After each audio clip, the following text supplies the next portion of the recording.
Another day, another treatment tayo ngayon. Mayroon tayong isang guest, isang content creator, si Joanna Murillo. Okay. So ano yung pinunta mo dito? Bali po, sobrang frequent na nung nararamdaman ko na back pain. Siguro po lagi pag matagal ako nakaupo, sumasakit po lagi yung likod ko. Ano ka ba? Estudyante pa? Nagkatrabaho na? Estudyante po. Estudyante? Anong year mo na? 4th year po. So, walang scoliosis? Meron. Okay, sige. Ang scoliosis kasi pag nakakurba ng pakanan, that's dextroscoliosis. Kung pakaliwa, levoscoliosis. Sa may kaliwa po. That's levoscoliosis. So, yung left mo, masakit ba siya pag pinipindot? Medyo po dyan. Medyo? I-rate natin 1 to 10. Mga 6 lang po. 6 lang, okay. So, this time, data pa ka, ha? Miss Murillo.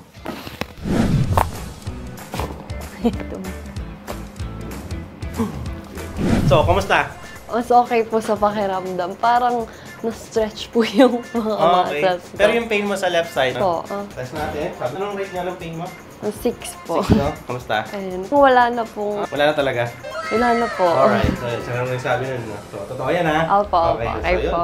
Kung katulad ko kayo nakakaramdam ng back pain, mga sakit sa katawan, nire-recommend ko na pumunta kayo dito sa Titor Clinic by Master Carl dahil super ganda ng service nila, lalo yung sa oriental bone setting nila. Talagang mararamdaman mo right after ng treatment na mas gagaan yung pakiramdam nyo. Nire-recommend ko dito sa Quezon City branch nila, super ganda ng service.